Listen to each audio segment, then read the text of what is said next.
جا ماشاء اللہ. الحمد لله رب العالمين والصلاة والسلام على أشرف المرسلين وعلى آله وصحبه أجمعين. أما بعد، أعوذ بالله من الشيطان الرجيم. بسم الله الرحمن الرحيم. إن عدة الشهور عند الله 12 شهرا في كتاب الله يوم خلق السماوات والأرض منها 4 حرم ذلك الدين القيم. وقال رسول الله صلى الله عليه وسلم: ما رأيت النبي صلى الله عليه وسلم يتحرى صيام يوم فضله على غيره إلا هذا اليوم يوم عاشوراء، وهذا الشهر يعني شهر رمضان. وقال رسول الله صلى الله عليه وسلم: أفضل الصيام بعد رمضان شهر الله المحرم.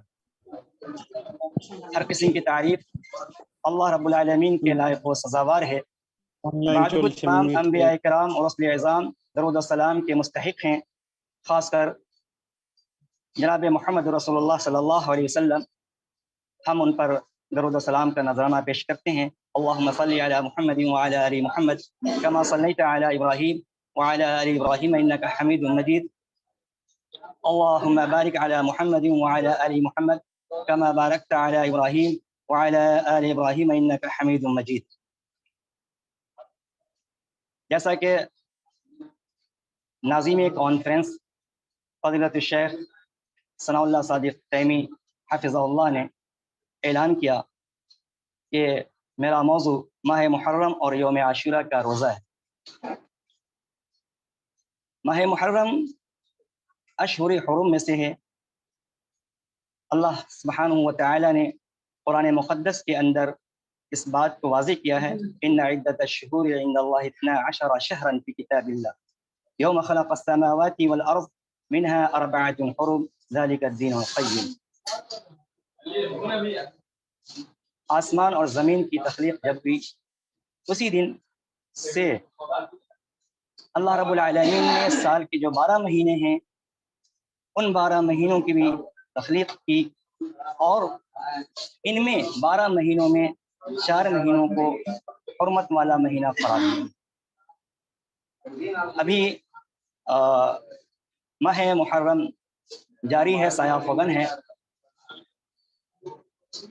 ناظم اجلاس فضیلت الشیخ ثناء اللہ صادق تیمی حفظہ اللہ نے تمہیدی گفتگو میں اس بات کی طرف اشارہ کیا ہے کہ اس ماہ میں مسلمان بہت سارے خرافات اور بدعات کا ارتکاب کرتے ہیں. اصل جو کام ہے اس مقدس مہینے میں وہ عبادت و ریاضت ہے، قرآن کریم کی تلاوت کا اہتمام ہے، روزے رکھنا ہے، خاص کر یوم عاشورہ کا. یوم عاشورہ کی فضیلت کئی احادیث سے، اسی طریقے سے ماہ محرم میں روزے رکھنے کی بھی فضیلت کئی احادیث سے ثابت ہے. اللہ کے رسول صلی اللہ علیہ وسلم نے ارشاد فرمایا: افضل الصیام بعد رمضان شہر اللہ المحرم. رمضان المبارک کے بعد اگر سب سے زیادہ کسی مہینے میں روزے رکھنے کی فضیلت ہے تو وہ محرم الحرام ہے. کئی احادیث سے اس بات کی وضاحت ہوتی ہے کہ محرم الحرام میں روزے رکھنے کا بڑا ثواب ہے. یہی وجہ ہے کہ جناب محمد رسول اللہ صلی اللہ علیہ وسلم اس مقدس ماہ میں روزے کا اہتمام ہمیشہ کرتے تھے، خاص کر یوم عاشورہ کے روزے کا. یوم عاشورہ کے روزے کی یقیناً بڑی فضیلت ہے، اور آپ صلی اللہ علیہ وسلم نے ہمیشہ اس روزے کا اہتمام کیا. حضرت ابن عباس رضی اللہ تعالی عنہ راوی ہیں، فرماتے ہیں: ما رأیت النبی صلی اللہ علیہ وسلم یتحرى صیام یوم فضلہ علی غیرہ الا هذا اليوم یوم عاشوراء وهذا الشہر یعنی شہر رمضان.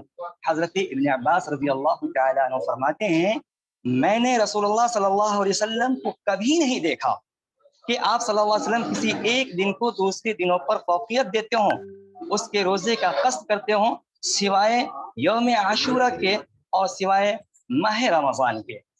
اس حدیث سے یوم عاشورہ کو روزہ رکھنے کی فضیلت واضح ہوتی ہے. آپ صلی اللہ علیہ وسلم رمضان المبارک کے روزوں کا اہتمام کرتے تھے، اسی طریقے سے عاشورہ کے دن بھی روزہ رکھتے تھے، اور اس پر آپ نے ہمیشہ مداومت برتی.